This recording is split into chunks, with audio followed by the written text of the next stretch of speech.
ಲೋಕಸಭಾ ಚುನಾವಣಾ ನೀತಿ ಸಂಹಿತೆ ಉಲ್ಲಂಘನೆ ಹಿನ್ನೆಲೆಯಲ್ಲಿ ಚಿತ್ರದುರ್ಗ ಕ್ಷೇತ್ರದ ಬಿಜೆಪಿ ಅಭ್ಯರ್ಥಿ ಗೋವಿಂದ ಕಾರಜೋಳ ವಿರುದ್ಧ ದೂರು ದಾಖಲು ಮಾಡಲಾಗಿದೆ. ಮಾಜಿ ಡಿಸಿಎಂ ಗೋವಿಂದ ಕಾರಜೋಳ ಅವರು ಮಾರ್ಚ್ 30ರಂದು ಜಿಲ್ಲೆಯ ನಾಯಕನಹಟ್ಟಿ ತಿಪ್ಪೇರುದ್ರಸ್ವಾಮಿ ಮಠದಲ್ಲಿ ರಾಜಕೀಯ ಭಾಷಣವನ್ನು ಮಾಡಿದ್ದಾರೆ. ಎಲೆಕ್ಷನ್ ಇರುವುದರಿಂದ ಧಾರ್ಮಿಕ ಕೇಂದ್ರದಲ್ಲಿ ರಾಜಕೀಯ ಭಾಷಣಕ್ಕೆ ಅವಕಾಶ ಇರುವುದಿಲ್ಲ. ಆದರೂ ಕೂಡ ಕಾರಜೋಳ ಅವರು ಭಾಷಣದಲ್ಲಿ ಕಾಂಗ್ರೆಸ್ ಜನರ ಮಧ್ಯೆ ವಿಷ ಬೀಜವನ್ನ ಬಿತ್ತುತ್ತದೆ. ಆದರೆ ಪ್ರಧಾನಿ ನರೇಂದ್ರ ಮೋದಿ ಸರ್ಕಾರದಲ್ಲಿ ವಿದ್ಯಾವಂತರ ಸಂಖ್ಯೆ ಹೆಚ್ಚುತ್ತಿದೆ ಎಂದು ಭಾಷಣವನ್ನ ಮಾಡಿದ್ದಾರೆ.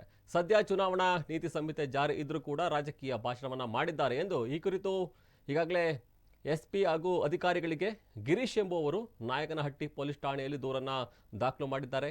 ಇವರ ದೂರಿನ ಆಧಾರದ ಮೇಲೆ ನಾಯಕನಹಟ್ಟಿ ಪೊಲೀಸರು ಎಫ್ಐಆರ್ ಕೂಡ ದಾಖಲಿಸಿಕೊಂಡಿದ್ದಾರೆ. ಸಂಪುಟ ವಿಸ್ತರಣೆ ಬಗ್ಗೆ ಈಗಾಗಲೇ ರಾಷ್ಟ್ರೀಯ ಅಧ್ಯಕ್ಷರ ಜೊತೆಯಲ್ಲಿ ಚರ್ಚೆ ಆಗಿದೆ.